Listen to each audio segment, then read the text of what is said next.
Zoku est noir. Il y a quoi?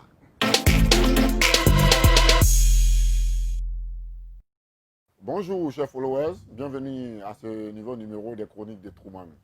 Nouvelle semaine, nouvelle espérance, nouvel espoir. Je vous souhaite que du bien chez vous et je souhaite en cette nouvelle semaine de la fête de Tabaski chez nos frères musulmans une période d'espoir, une période de grâce et une période d'acceptation de leurs prières. Le but de cette chronique est d'échanger pour permettre aux Ivoiriens de ressortir beaucoup plus d'amour, beaucoup plus de compréhension entre eux. Le thème de cette semaine n'est autre que Génération et peuple solidaire. Un an plus tard, quel bilan? Dans la vie et dans la marche d'une organisation politique, il faut des périodes où on marque une pause pour faire un bilan. Génération et peuple solidaire, depuis ce 26 juillet 2020 à un an. Quel est donc le bilan de ce mouvement citoyen? Chers followers, avant même qu'on ne parle du bilan à proprement parler, il est important qu'on fasse un petit rappel du contexte de la création des générations et peuples solidaires. Après la démission de son Excellence Guillaume Soro de l'Assemblée nationale de Côte d'Ivoire, ce politicien émérite, oui, ce politicien jeune et émérite, parce que si jeune, il a parcouru toutes les étapes, il a gravi tous les échelons de l'échiquier politique en Côte d'Ivoire. Auréolé de cette expérience, après sa démission, il va mettre en place le comité politique. Le comité politique, appelé CP, n'avait d'autre but que de réfléchir sur les grandes questions politiques de l'heure et d'y trouver des axes et des orientations. C'est au cours de ces réflexions que l'idée de créer soit un parti, soit un mouvement citoyen va arriver. Le président Guillaume Soro, de son expérience, va choisir de créer un mouvement citoyen qui n'est autre que Génération et Peuple Solidaire, le 26 juillet 2019. Pourquoi créer un mouvement citoyen alors que bien d'observateurs s'attendaient à la création d'un parti politique? Après de longs travaux et de grandes réflexions, nous sommes arrivés à la conclusion que les partis politiques traditionnels avaient montré leurs limites et qu'il fallait innover. Oui, pourquoi innover? Parce que nous sommes jeunes, parce que la jeunesse c'est l'innovation, parce que la jeunesse c'est l'avenir, parce que la jeunesse c'est regarder plus loin. Voilà pourquoi il était important qu'on innove et qu'on donne à la Côte d'Ivoire, à notre pays, si cher à nos cœurs, si cher à tous les Ivoiriens, qu'on donne à ce pays son premier mouvement citoyen qui est Génération et Peuple Solidaire. La création d'un mouvement citoyen répondait à l'urgence de se séparer, de se départir des partis politiques traditionnels qui, sur l'échiquier, avaient montré leurs limites. Pourquoi ces partis ont montré leurs limites? Simplement parce que vous constaterez avec moi que chaque parti a ce qu'on appelle une passion, ancrée dans l'ethnicisme, ancrée dans le clanisme, ancrée dans le tribalisme, ancrée dans le sectarisme. Alors que l'avenir d'une nation s'écrit avec tous dans un ensemble homogène, dans un ensemble compact, dans un ensemble solidaire. Non, on ne construit pas une nation avec le sectarisme. On ne construit pas une nation avec le clanisme. On ne construit pas une nation avec l'individualisme. On ne construit pas une nation avec l'ethnicisme, l'ethnocentrisme. Mais il était important pour nous qu'on regarde tous ces vices qui entourent, qui encerclent la vie de notre pays et qui a fini. Sinon, tous ces vices qui ont fini par montrer leurs limites par le simple fait que chaque groupe se préfère à chaque groupe et chaque groupe veut affirmer sa domination ou bien sa prééminence sur un autre groupe ethnique dans Et c'est un danger fondamental qui guette toutes les nations qui n'ont pas compris que c'est ensemble qu'on prospère, qui n'ont pas compris que c'est ensemble qu'on grandit, qui n'ont pas compris que c'est ensemble qu'on construit. Et Génération un peu solidaire, c'est donné pour mission d'apporter à la Côte d'Ivoire beaucoup plus de solidarité, beaucoup plus de fraternité, beaucoup plus de partage, de démocratie, de justice. Oui, beaucoup plus de justice. Parce que la justice, la démocratie ne sont pas des propos creux, ne sont pas des propos vagues qu'on distille au détour des discours. Ce sont des actes, ce sont des comportements. Voilà pourquoi Génération Épée Solidaire est née comme un mouvement qui est le vôtre, qui est le nôtre, et un mouvement avec lequel il faudra compter pour l'avenir. Voici en clair ce qui a motivé la création de Génération Peuple Solidaire par son président, son Excellence Guillaume Kibafori Soro. Quand vous créez un mouvement, quand vous créez même un courant politique, mais vous vous mettez en mission à travers le monde pour aller tisser des amitiés, aller chercher des conseils pour donner les rudiments qu'il faut à votre mouvement pour pouvoir bien tenir sur ses jambes. Malheureusement, et fort malheureusement pour Génération Peuple Solidaire, le 23 décembre, la foudre va s'abattre sur ce tout jeune bébé qui n'avait que quelques mois. Oui, le 23 décembre 2019,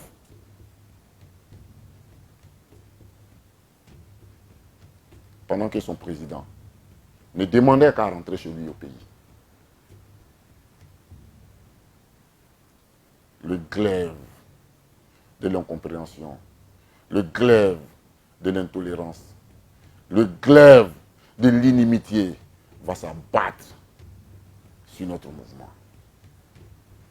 Alors que son président devait rentrer le 23, alors même que toutes les démarches avaient été entreprises légalement, comme nos lois nous le demandent.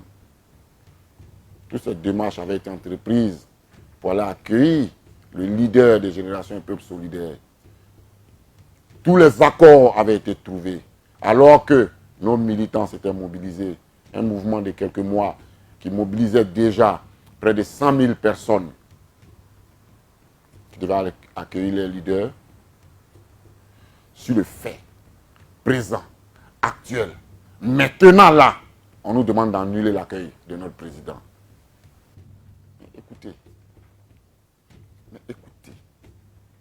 Mais écoutez, nous sommes tous Ivoiriens, nous sommes dans notre pays. Allez accueillir son illustre hôte dans un aéroport, de surcroît l'aéroport de son pays. Quel danger cela peut représenter pour la stabilité de notre pays. Nous aimons tous ce pays. Personne, je dis personne, n'a envie de mettre ce pays à mal.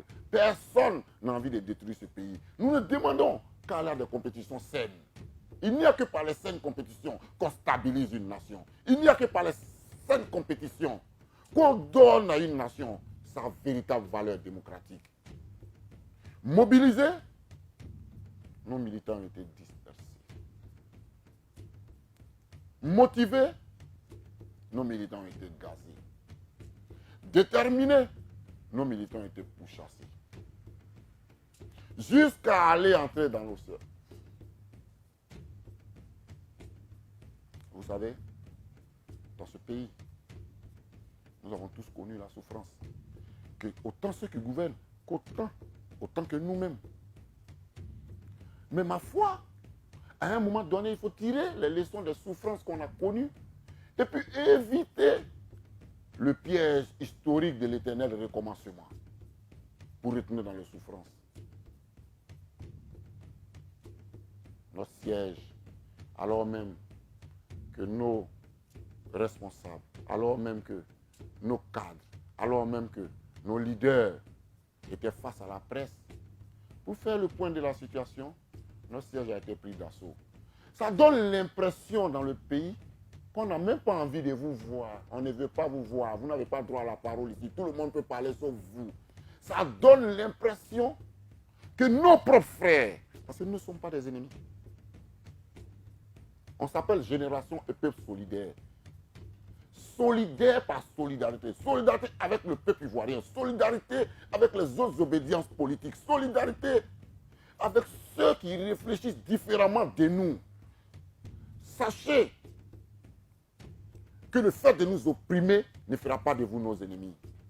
Parce que nous avons décidé de donner à ce pays un nouvel air d'espoir. Parce que nous avons décidé, en tant que jeunes, oui, en tant que jeunes, l'avenir, c'est la jeunesse, l'avenir.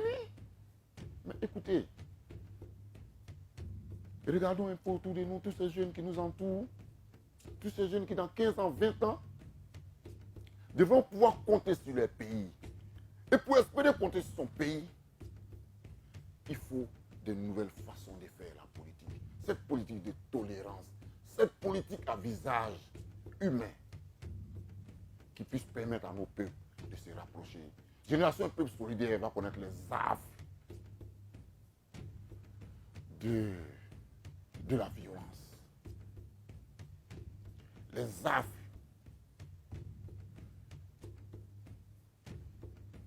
permettez-moi d'accepter que je puisse avoir de l'émotion, cher followers. Parce que près de 30 ans de marche politique dans ce pays, en 2020, je voyais mon pays plus haut, plus grand, plus fort et plus altière. Qu'un retour pour qu'un frère, on puisse s'opprimer de la sorte. Oui, Génération Épée Solidaire est née des entrailles du pouvoir en place. Chers followers, je disais tantôt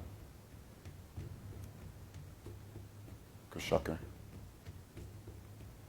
pendant qu'on cite nommément nos camarades incarcérés, doit avoir en esprit une prière pour eux, une prière pour leur pays, afin que l'unité nationale soit une réalité, afin que la fraternité soit une réalité.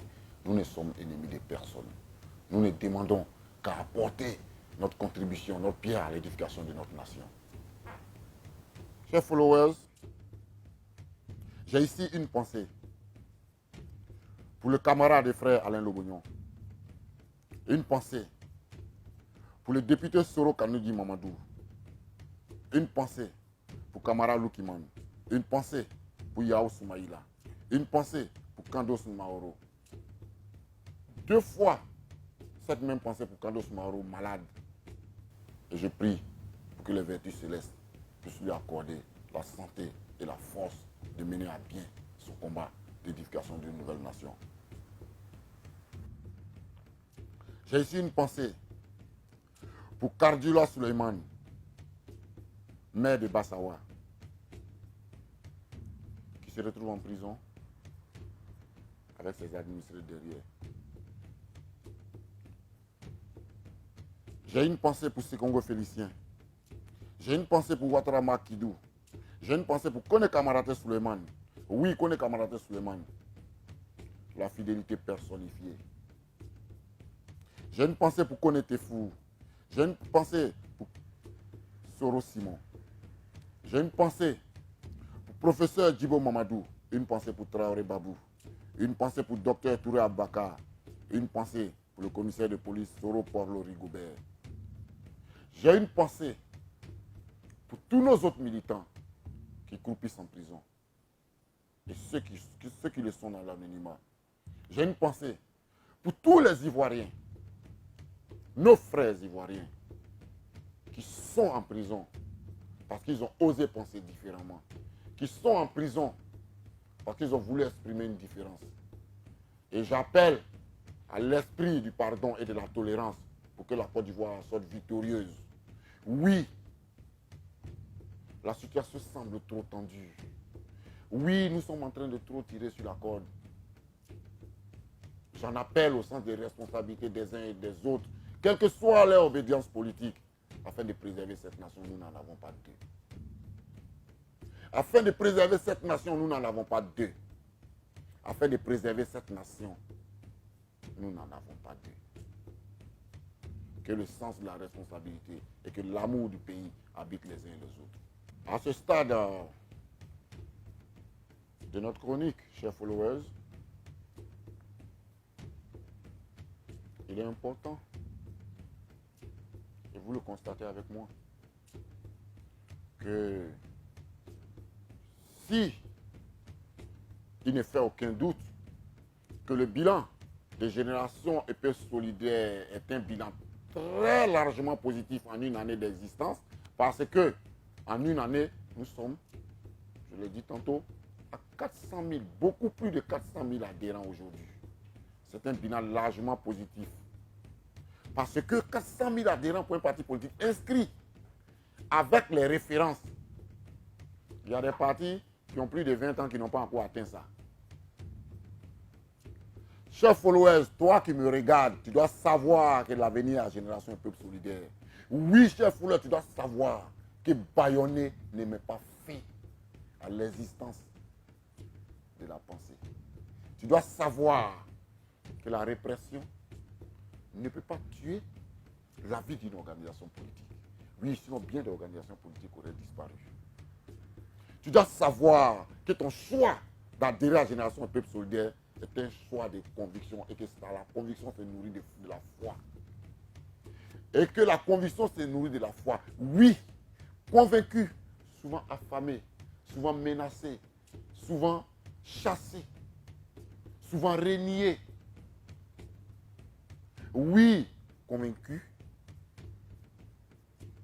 tu dois le demeurer parce que la foi est ce qui te permet de maintenir ta conviction inébranlable. Chers followers, tu n'as pas fait le mauvais choix en venant à la génération de peuple solidaire. Parce que nous avons décidé de faire la politique autrement. Parce que chez nous, notre devise, c'est peuple uni, peuple fort. Oui, plus de 60 ethnies, si nous sommes unis, nous ferons un grand peuple fort. Un grand peuple où il fait bon vivre. Un grand peuple où règne la solidarité. Un grand peuple où règne la fraternité. Un grand peuple où le plus fort soutient le plus faible. Où le plus faible peut, par sa force et par sa capacité, gravir les échelons pour se retrouver au sommet. Parce que chez nous, la marche est commune. Parce que chez nous, c'est une marche d'ensemble. Parce que chez nous, l'espoir est permis. Parce que chez nous, ton avenir ne dépend pas ni de la force de quelqu'un, ni de l'influence de quelqu'un, mais de ta capacité à mobiliser et à faire adhérer le maximum de personnes. C'est pour ça, en coupant avec les partis politiques traditionnels, nous avons mis en place le système des COC et le système des CLC. Dans les CLC, tant que vous travaillez à faire adhérer plus de personnes, vous vous retrouvez au sommet. Vous ne travaillez pas pour permettre à quelqu'un d'aller profiter de ça. Ça n'a pas servi depuis nos indépendances et nous avons tiré les leçons. Nous avons tiré les leçons pour vous donner espoir. Continuez à mobiliser, continuez à convaincre, continuez à appeler vos frères, vos amis, vos parents, vos connaissances à adhérer massivement à Génération Peuple Solidaire parce que l'avenir s'écrit là avec nous et cela ne fait l'objet d'aucun doute. Il faut convaincre son frère, il faut convaincre son voisin, il faut convaincre l'ami du quartier afin que d'ici quelques mois, nous soyons indénombrables, indéchiffrables. D'ici quelques années, nous soyons la force politique la plus percutante de Côte d'Ivoire. Parce que, ensemble, nous sommes une force. Et c'est ce qu'il dit d'ailleurs, l'adage. Seul, on peut aller plus vite, mais ensemble, nous irons plus loin. À la semaine prochaine pour un nouveau numéro.